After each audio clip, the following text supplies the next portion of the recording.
de Dios. Es el Señor quien habla, nosotros escuchamos, pero una escucha que se vuelve diálogo. Entonces, en el nombre del Padre, del Hijo y del Espíritu Santo. Amén. Amén. Ven, Espíritu Divino, manda tu luz desde el cielo, Padre amoroso del pobre, don en tus dones espléndido, luz que penetra las almas, fuente del mayor consuelo. Ven, dulce huésped del alma, descanso de nuestro esfuerzo, tregua en el duro trabajo, brisa en las horas de fuego, gozo que enjuga las lágrimas y reconforta en los duelos. Entra hasta el fondo del alma, divina luz, y enriquécenos. Mira el vacío del hombre si tú le faltas por dentro. Mira el poder del pecado cuando no envías tu aliento. Riega la tierra en sequía, sana el corazón enfermo. Lava las manchas, infunde calor de vida en el hielo. Doma el espíritu indómito, guía al que tuerce el sendero. Reparte tus 7 dones según la fe de tus siervos. Por tu bondad y tu gracia, dale al esfuerzo su mérito. Salva al que busca salvarse y danos tu gozo eterno. Amén. Amén.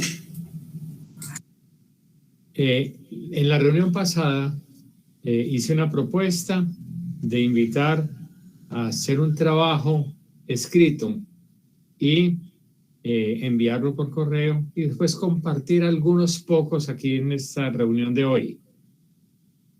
Hacia las 6 de la tarde revisé el correo por última vez y no había llegado ni un solo trabajo. Por algún motivo no habrá llegado, no hubo tiempo, no hubo facilidad, en fin, pero entonces hacia las 6 de la tarde no había llegado ningún correo con trabajo. Pero es muy probable que algunos de ustedes lo hayan realizado y no lo hayan enviado. Es simplemente un ejercicio de aprender de alguna manera, ¿cierto? Mirando un texto, meditándolo, leyéndolo con profundidad, descubrir la vida que había allí, en aquel momento cuando se escribió el texto. Y viendo la vida que hay por debajo de las palabras, por detrás de las palabras, ver también entonces cómo iluminar nuestra vida, la vida de nuestros grupos, de nuestras familias, etc.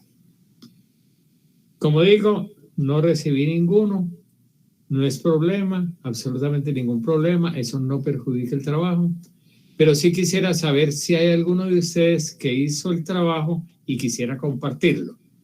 Entonces, si eso ocurre, podemos escuchar unas poquitas personas y después continuamos con el tema. Entonces, el que sea puede hacer algún gesto o abre su micrófono y empezamos a conversar. Padre Entonces, Javier.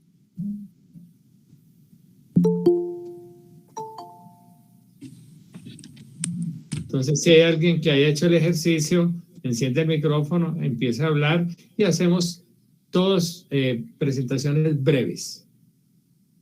Ok, padre. Le habla Jorge. Bueno, Jorge, adelante.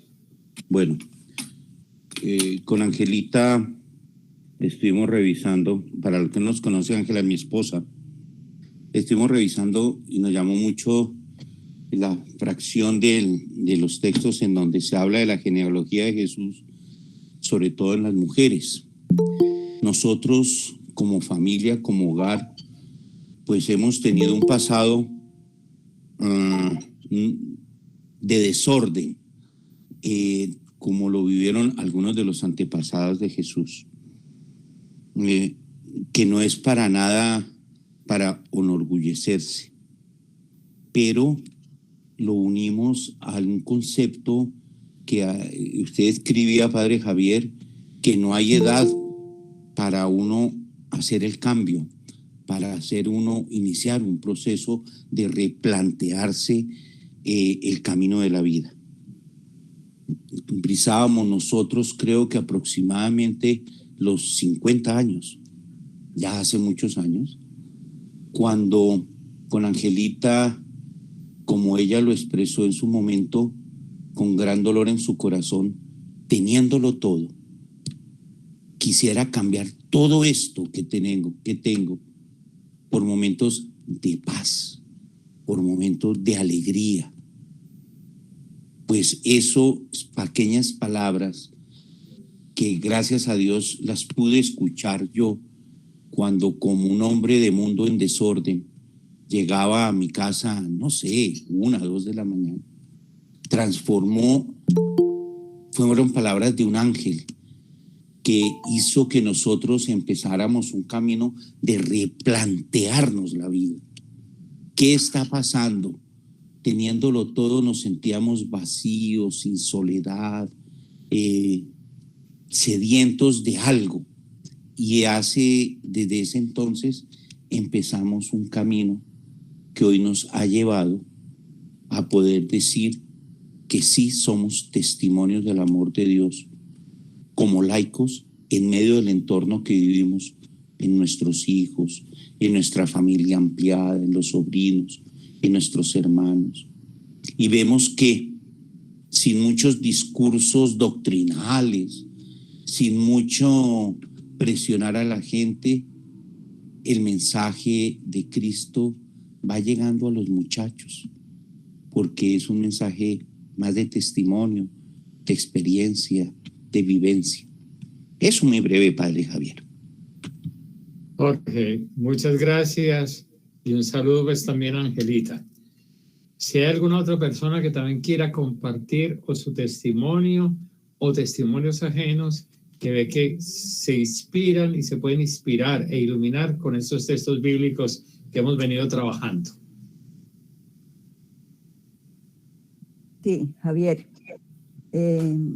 Yo apenas ahora a las 7 te mandé pues como el título de lo que compartiría, porque no me acordaba que habías dicho que lo mandáramos.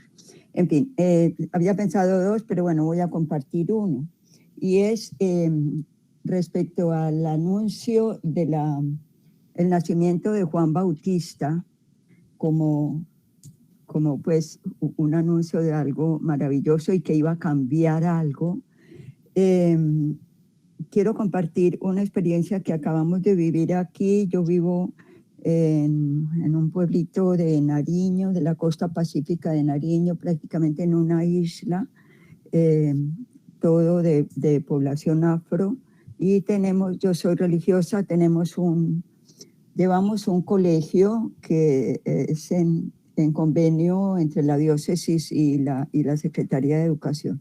Y en fin, hace 1 mes y medio ya casi un vendaval tumbó los techos de 5 aulas de clase del colegio.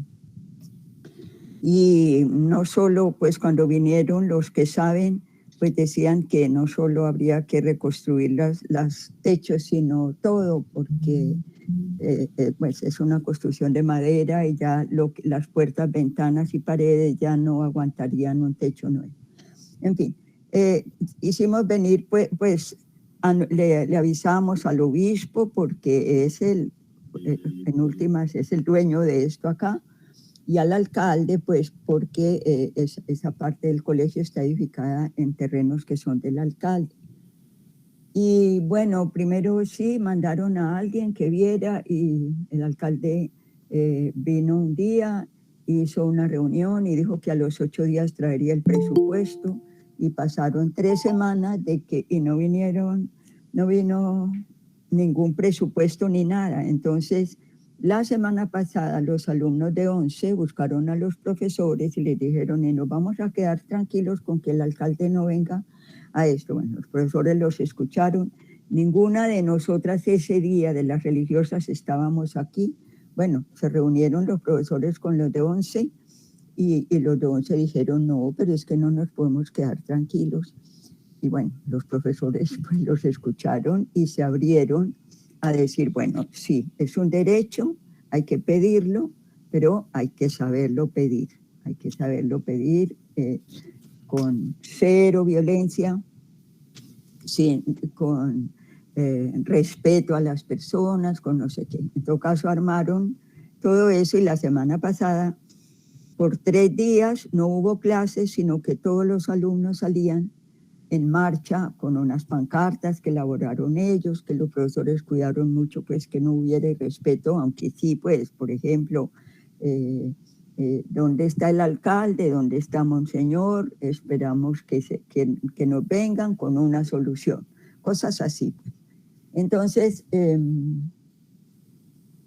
después de, bueno, las marchas, un día fue coreando las pancartas, otro día fue en silencio, solo llevando las pancartas y un plantón al frente de la alcaldía, y otro día fue con megáfono, con música protesta.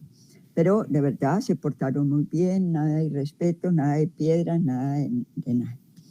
Y entonces ya con eso, al tercer día, el alcalde y el obispo dijeron que sí, que este lunes pasado, lunes festivo, que ellos venían.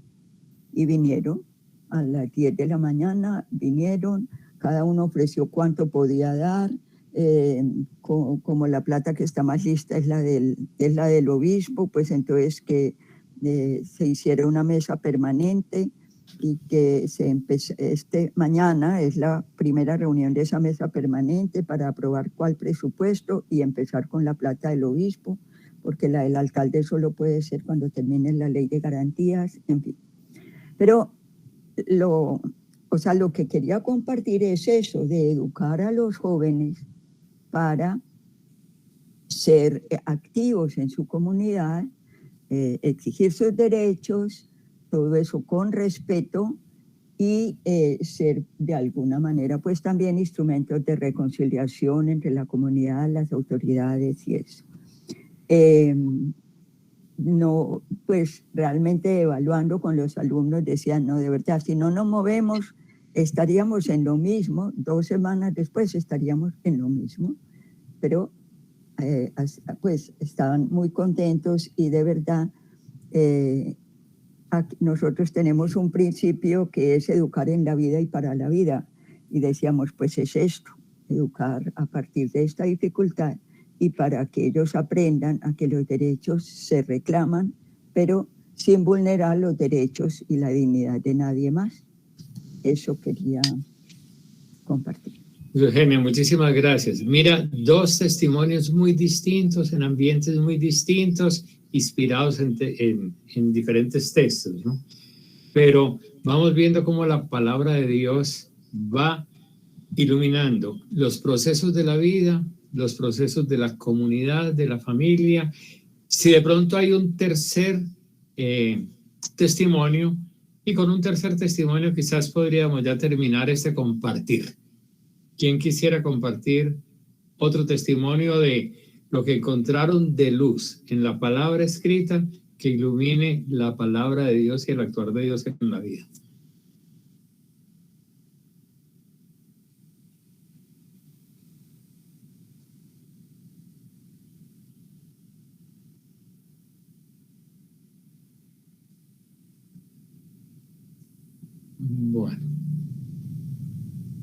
Bueno, entonces, dado el silencio, podemos ya entonces dar un paso más. Mire, es bueno entender esto.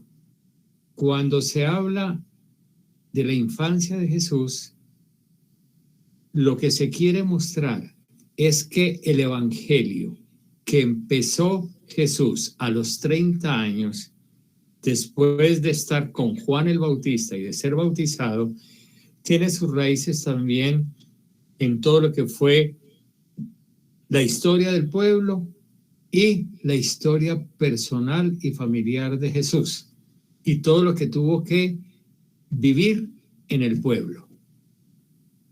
Nosotros, con las lecturas que hicimos, tenemos 2 lecturas que nos llevaron hasta la edad de los 12 años de Jesús, cuando ya empezaba él sus responsabilidades como mayor de edad, porque en Israel la mayoría de edad llega a los 12 años. Y Jesús le mostró a sus padres, a José y María, que él ya empezaba a vivir con autonomía. Y sin embargo, viviendo con autonomía, se fue con ellos y siguió obedeciéndoles en todo. Es muy bonito entender ese doble marco. Él ya es él en su formación, pero sigue en obediencia en su familia. A nosotros nos han dicho que lo que hizo Jesús desde los 12 años hasta los 30 que se hizo bautizar, que eso fue una vida oculta y que no sabemos nada de él. Pero yo personalmente creo que eso es un error que nos han enseñado. Creo que sabemos mucho de Jesús, de su infancia, de su adolescencia y de su juventud hasta los 30 años.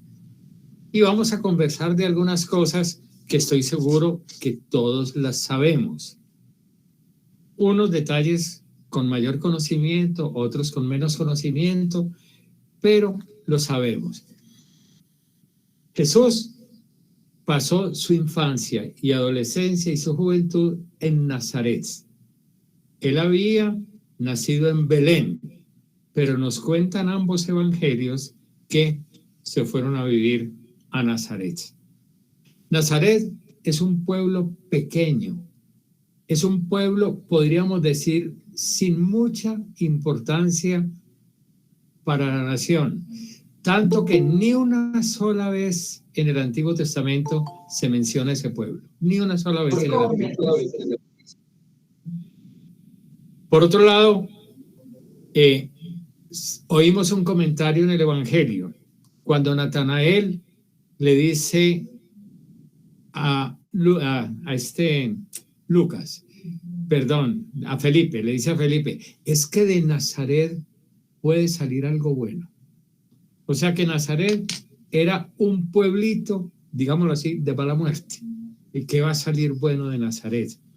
Lo que se conoce de Nazaret por los estudios de la antropología, de la arqueología, etcétera, era un pueblito más o menos de unas 30 a 40 casas. Unas casas que estaban enclavadas ahí en la montaña. Habrían como cuevas y en esas cuevas construían la casa como albergue. Eran casas relativamente pequeñas. Y la gente del sector vivía fundamentalmente de la agricultura. Era una zona campesina. Y Jesús, sabemos, entendía muchas cosas del campo. Él sabía de agricultura, él sabía sembrar, él sabía cosechar, él sabía abonar, sabía la necesidad de podar, sabía los tiempos, que este es tiempo para sembrar, este es tiempo para cosechar. Jesús habla continuamente como un agricultor con experiencia. Pero a él lo llamaban en el pueblo el hijo del carpintero. Ese era el nombre que le tenían en la región, el hijo del carpintero. Y sabemos que a José, al papá, lo llamaban también el carpintero. Nosotros tenemos una noción de carpintería que es muy reducida. Para nosotros los carpinteros son aquellos que trabajan con madera. Y la mayoría de los cuadros que nosotros conocemos de Jesús y de José en el trabajo, los vemos siempre en trabajo con madera, en las carpinterías europeas, en las carpinterías americanas, lo que nosotros llamamos carpintería. Pero en el tiempo de Jesús, la carpintería era un oficio mucho más amplio. Hay una palabra, a mí no me gusta estar buscando palabras griegas, pero en este caso sí. A él lo llamaban el hijo del tectón. Así se llamaba a los obreros, así se llamaba a los albañiles, así se llamaba a los que trabajaban con piedra, con hierro, con madera, tectón. Y cuando había una construcción, pues se reunían varios tectón, así como aquí, cuando vamos a hacer una construcción, está el plomero, está el pintor, está el que se encarga de los techos, de las varillas, y hay distintos obreros, cada uno con función diferente. Pero hay muchos que saben hacer de todo. Uno a veces, en los barrios populares y en las veredas como en las que estamos viviendo nosotros actualmente en Manizales, uno encuentra señores y muchachos que saben hacer de todo. Hay muchachos, por ejemplo, que le ayudan a los papás, ¿cierto?, en cuestiones que tienen que ver con construcción de casas, con levantar ranchos, con todo, pero al mismo tiempo cortan caña, al mismo tiempo trabajan con el café, al mismo tiempo tienen una cantidad de trabajo. Pues así era Jesús. Jesús se desarrollaba en ambientes muy distintos. Incluso parece que fuera la construcción aquel trabajo al que más tiempo le dedicaba Jesús. Si nosotros miramos las parábolas de Jesús, muchas de ellas tienen alma y corazón de constructor. Él habla, por ejemplo, de que una casa no se debe construir sobre arena, sino sobre piedra. Él ve la importancia de lo que es la piedra angular, que la piedra angular no está en los cimientos, la piedra angular es en la parte alta de los arcos. Y ahí, en esa piedra, es que se unen todas las fuerzas de la cúspide. Quitan esa piedra, se desmorona la construcción. Y ese conocimiento, sí es de una persona con experiencia y con visión de constructor. Jesús también en algún momento, en otra de sus parábolas, dice que un constructor, cuando va a hacer una obra, debe calcular bien los gastos para no quedar después mal con la gente que le digan, comenzó y no tuvo con qué terminar. Son ejemplos de construcción. Y la iglesia misma, cuando está entregándole la misión a Pedro, dice, tú eres Pedro, que significa piedra. Sobre esta piedra voy a edificar mi iglesia. Es también una construcción de una persona que entiende del área. Por otro lado, también podemos percibir que con respecto a la madera, realmente el Señor no tiene ninguna parábola que sea como de un carpintero que trabaja con madera. O sea, Él es carpintero en el sentido de que carpintero quiere decir, albañil quiere decir obrero, que trabaja y se gana el salario con sus manos en la construcción. No quiere decir que Él no supiera carpintería en madera, probablemente sí, pero en todo caso no utilizó la madera para ninguno de sus ejemplos. ¿Qué otras cosas sabía Jesús? De agricultura ya dijimos, entiende de cosechas, de siembra, de abonos, de podar, del sol, de la luna, de la lluvia, de los tiempos, etcétera, etcétera. Es un hombre que entiende mucho de agricultura. Y allá por los lados de Nazaret, donde él se crió, había cultivos de trigo, de cebada, de higos, de uvas, y de todos estos elementos nos habla Jesús en sus parábolas, en sus ejemplos.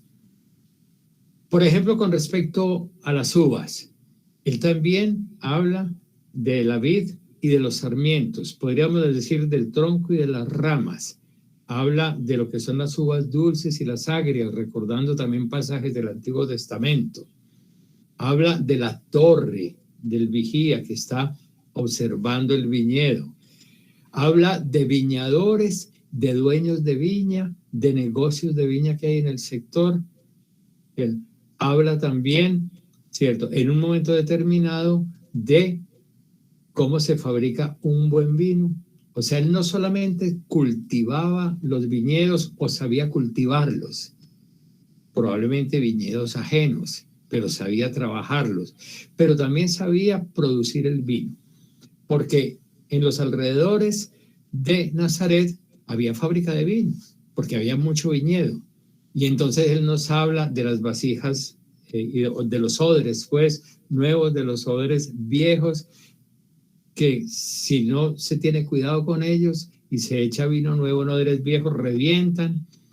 Él también saborea el vino añejo, entiende de vinos. Además de eso, Jesús en su adolescencia y en su juventud aprendió también el manejo de los rebaños de ovejas. Jesús entiende mucho del pastoreo de ovejas. Él nos habla de las cabritas, de las ovejas, nos habla de la puerta, nos habla de el cerco, él no solamente desde afuera, sino desde adentro. Él dice que conoce a las ovejas la conocen a él, que él le obedece al pastor, que no le obedece a los extraños. Una cantidad de cosas de un hombre que está familiarizado con el mundo de las ovejas. Y si eso lo dice en su vida pública, es porque lo aprendió en su adolescencia y en su juventud, simplemente en la vida cotidiana con su pueblo. Esas son quizás las cosas que uno ve que Jesús manejaba como habitante de la región. La región es Galilea, la región más cercana, el vecindario de Nazaret.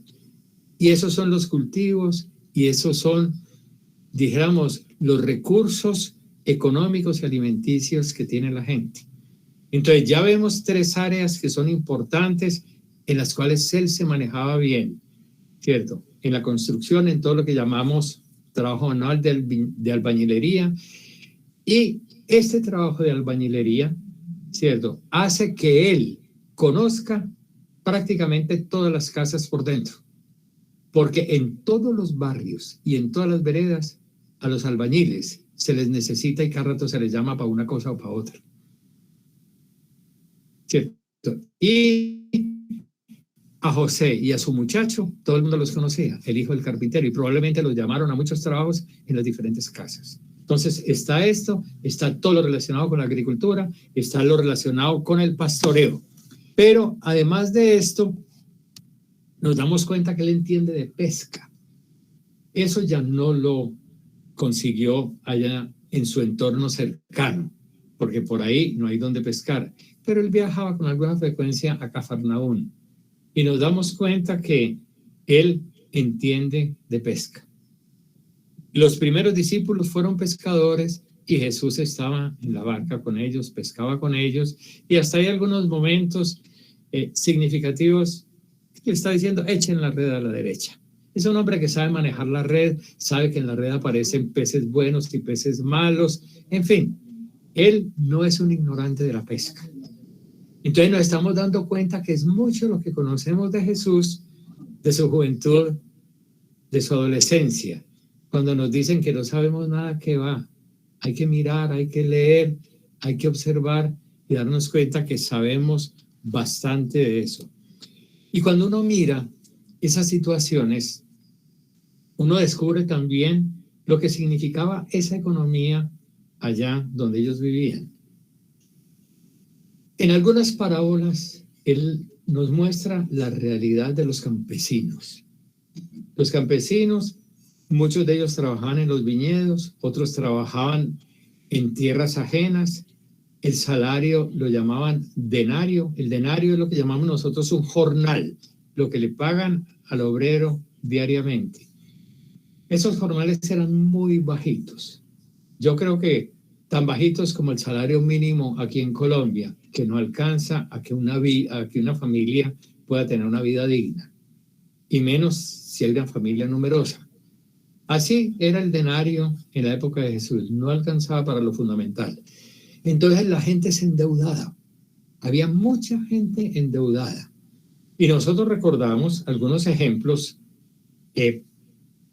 por ejemplo, aquel hombre que le debía millones a su jefe, le debía millones, y ya el otro iba a tomar represalias serias. Este hombre se arrodilló, le pidió perdón y el otro le perdonó. Eso es una parábola, pero eso nos refleja algo de la vida que se vive. Después va un compañero al que le debe una suma ínfima y cómo lo maltrata, cómo lo aporrea, ¿cierto? Cómo lo está estrangulando para que le pague la deuda. Eso nos muestra, y algunas otras cosas que se conocen, que a veces la gente para pagar la deuda vendía a sus hijos como esclavos para que estuvieran 1, 2 o 3 años o más al servicio de los dueños del viñedo o de los dueños de la granja, porque el salario no alcanzaba, estaban endeudados y entonces le pagaban el trabajo vendiendo a los hijos como esclavos o las hijas como esclavas.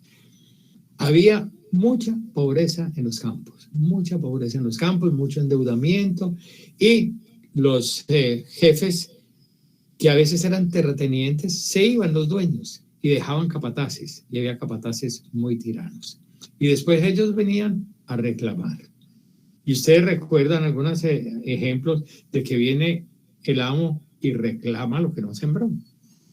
Es decir, eran demasiado exigentes con que ellos tenían que darle un buen rendimiento, y si no, quedaban endeudados. Eso es simplemente para que vamos también aprendiendo a descubrir en las parábolas, en los relatos de Jesús, en lo que vamos leyendo, la vida que hay por debajo, y que nos muestra unas realidades que a veces no las hemos reflexionado suficientemente, y por eso decimos que no se conocía mucho la situación. Pero las parábolas y las palabras y las enseñanzas y los movimientos de Jesús nos enseñan lo que él fue conociendo desde adolescente. Por ejemplo, cuando él habla de los fariseos, él dice, hagan lo que ellos dicen, pero no hagan lo que ellos hacen. ¿De dónde saca Jesús eso? Pues que los estuvo escuchando durante muchos años en las sinagogas. Y se dio cuenta que ellos conocían mucho de la Biblia, que conocían de las leyes, de los profetas, etcétera, pero la vida de ellos no reflejaba una relación como muy cercana con Dios, una relación como misericordiosa, como compasiva. Jesús lo fue descubriendo, y ya cuando tuvo ese contacto con Juan el Bautista y se hizo bautizar, y después que cogen a Juan Bautista prisionero, empieza la misión, él ya empieza a expresar públicamente en su manera de actuar y de hablar cuál es la opción que tomó. Aquello que fue conociendo desde muchacho, que fue meditando, probablemente conversando y orando en su casa con José y con María, porque la costumbre de los hogares piadosos era meditar en la casa lo que se conversaba en la sinagoga. ¿Qué es eso de la sinagoga? En los pueblitos, en la gran mayoría de los pueblitos, había una casa de oración. Esa casa de oración no es muy grande, no es como las sinagogas que tienen ahora, que parecen grandes templos o catedrales, no. Las sinagogas en ese tiempo podía ser una casa de familia, que la prestaban para ese servicio. Y si el pueblo era grande y no cabían bien en una casa de familia, pues construían una casa especial, un poco más grande, con sala más amplia, etcétera. Y allí se reunían dependiendo del maestro que estuviera. Por lo general eran fariseos, pero dependiendo el maestro, había sinagogas que única y exclusivamente era para varones. Y no más, no aceptaban a una mujer ni aceptaban a un niño. Había otros fariseos con una mentalidad un poco más amplia que les permitían a las mujeres entrar, pero hacerse en un lugar especial para ellas, donde podían oír las explicaciones del maestro y los comentarios de los varones, y ella aprender desde afuera, desde el segundo piso o detrás de las paredes, ¿cierto? Pero no podían hablar.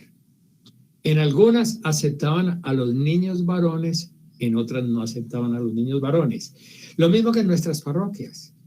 Nuestras parroquias, si uno mira un párroco, el otro, pues tienen costumbres distintas. Que unos que la comunión en la mano, que otros que la comunión en la boca, otros que las mujeres no pueden participar y no pueden ser acólitas, otros sí, etcétera.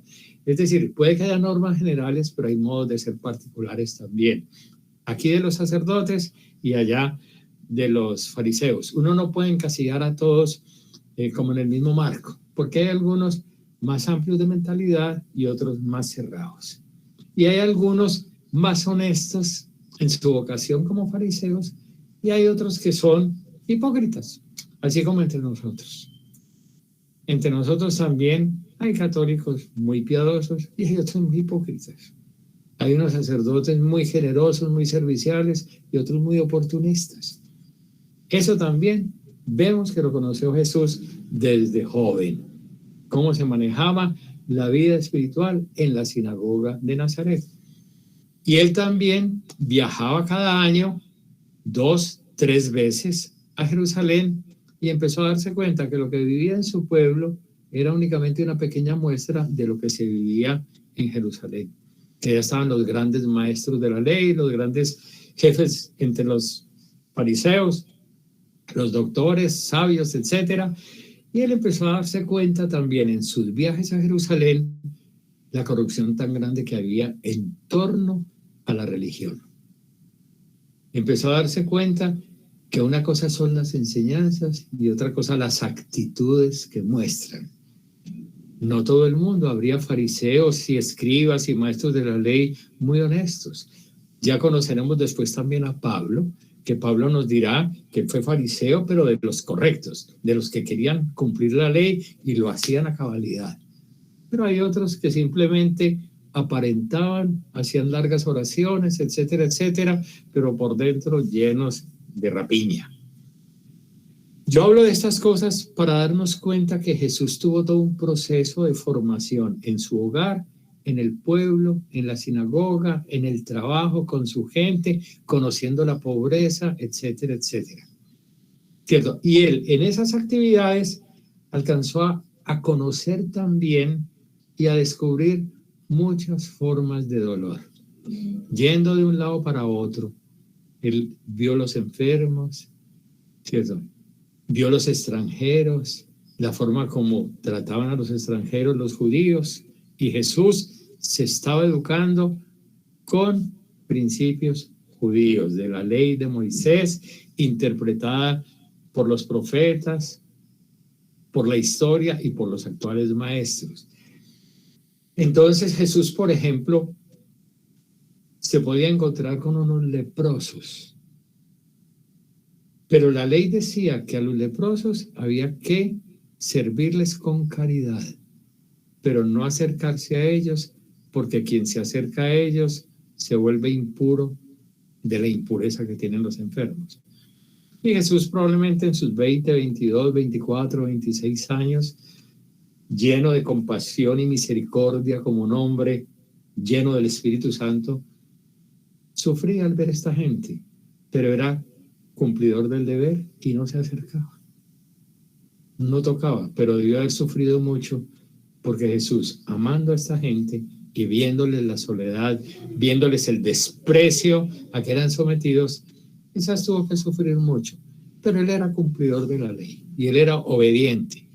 Y José probablemente le enseñó que a ellos no se debía acercar, ni a los pecadores, ni a los extranjeros, ni a las mujeres en prostitución, ni a otro tipo de enfermos mentales que ellos llamaban endemoniados, que eran tan marginados como los leprosos. Eran tan marginados como ellos. Y él sí fue actuando ya a los 30 años, empieza a actuar de un modo distinto, de un modo diferente. Pero nos decía la Escritura, y eso lo leímos en Lucas, que él fue y se hizo obediente y crecía en sabiduría y en gracia delante de Dios y de los hombres. Crecer quiere decir aprender, descubrir, oír, escuchar, evaluar, confrontar. Y en todos esos procesos Jesús fue descubriendo poco a poco cuál es el querer de Dios. Y fue descubriendo aquellas cosas que le enseñaron de su historia, de la historia del pueblo, de los mandamientos, de las tradiciones de los profetas, y que eran bien enseñadas. Y Jesús probablemente aprendió mucho de muchos maestros de la sinagoga, de muchos maestros de Israel, pero también descubrió que muchas cosas que le enseñaban eran interpretaciones equivocadas de las Escrituras. Porque hay gente honesta, pero tiene interpretaciones equivocadas de la ley, de la norma, de la liturgia, de la misión de la iglesia, y se aferran a ideas y lo hacen con honestidad. Y también Jesús descubrió que había muchos hipócritas. Entonces hay gente que enseña bien, que tiene sabiduría, hay gente que se apegan a normas y hay gente hipócrita. Y eso lo fue conociendo.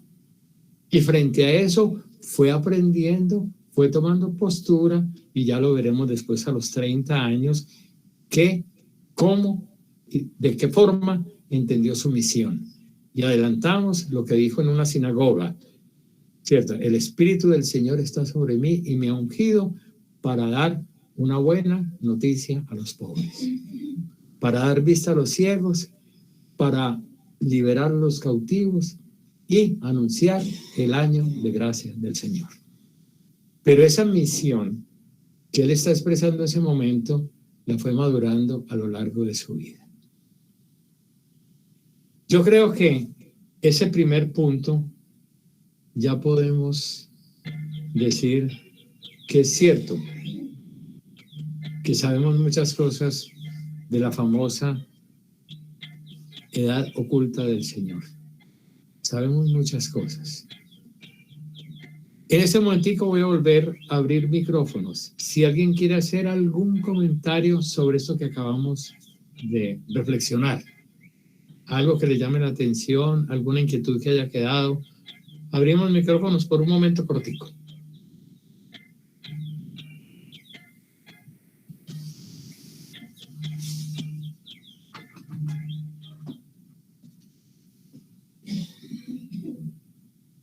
No se abrieron micrófonos. Entonces podemos continuar. Yo abrí el mío. ¿Quién? ¿Rosa? Sí. A ver, Rosa. Sí, yo creo también que a José, a San José, también se le llamaba artesano, también porque sabía de todo, porque era un todero, como estaba diciendo usted, que tenía muchos conocimientos de todas las cosas. Entonces también se le decía artesano. Mire, gracias, Rosa. Me parece que es un comentario muy valioso. Es decir, artesano. No es simplemente trabajador de madera, sino artesano. Y con la madera, y con el hierro y con la piedra. Constructor y artesano. Eso está incluido en esa expresión que nosotros traducimos muy pobremente como carpintero. Es una traducción pobre al castellano de lo que significa la profesión o las profesiones de Jesús que encontramos en su tiempo. Gracias, Rosa. Bueno, con esto terminamos también, ¿cierto? Una fase de la presentación. Tenemos, ya el tiempo proyectado de los 3/4 de hora. Dentro de 8 días, ¿cierto? Sí, se van recibiendo más correos, ¿cierto? Con experiencias que ustedes estén haciendo de leer la Biblia, iluminando la palabra, iluminando la vida. Si me van enviando, quizás en otro momento descubrimos y compartimos como hoy, que lo que se compartió fue muy enriquecedor para todos. Podemos de pronto, yo haré una selección y le preguntaré a alguna persona, porque no podemos estar siempre con eso. Pero es bueno que vamos viendo que lo que vamos descubriendo de Jesús es para iluminar nuestra vida. Uno aquí, vuelvo a decir, viviendo en una vereda, ¿cierto? Que tiene más casas que Nazaret en época de Jesús. Uno aquí alcanza a percibir mucho lo que es vivir en la zona, digamos, del caserío de una vereda, de una zona campesina. Y Jesús vivía en el caserío de una zona campesina. Y entonces tenía toda la relación con el campo y tenía toda la relación con la construcción, con la vida semiurbana, digámoslo así, del pequeño caserío. Y eso nos puede iluminar a nosotros también, porque a veces uno conoce muchachos que aprenden de todo, pero en esta sociedad es muy triste porque hay muchachos campesinos que no quieren trabajar en el campo y que no le ayudan a los papás tampoco en sus trabajos de construcción, que están pegaditos ahí al celular todo el día, ¿cierto? Con las bobadas que ven en el TikTok, ¿cierto? O en lo que sea, y ya como que han perdido esa capacidad de vincularse con la tierra, de hacer de sus manos una herramienta de arte, de trabajo, de construcción de comunidad, ¿cierto? Y entonces uno con estos relatos del Evangelio, con esto que va conociendo de Jesús, podría encontrar también algún tipo de luces para animar el proceso de formación de algunos de nuestros jóvenes. La próxima semana, Dios mediante, estaremos haciendo un análisis de cómo era la estructura social de Palestina, ¿cierto?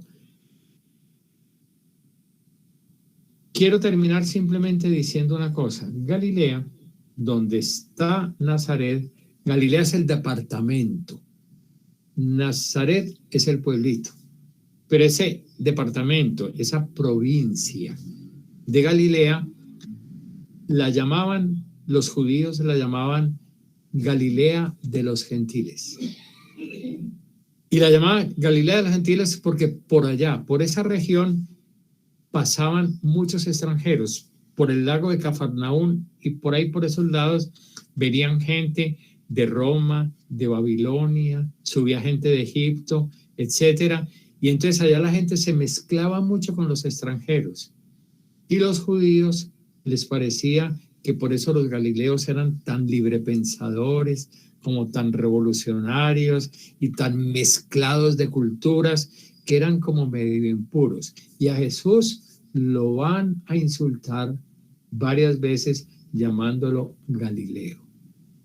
Era casi como un apodo de desprecio, ¿cierto? Y le van a decir a Nicodemo, es que usted también es Galileo como él, ¿cierto?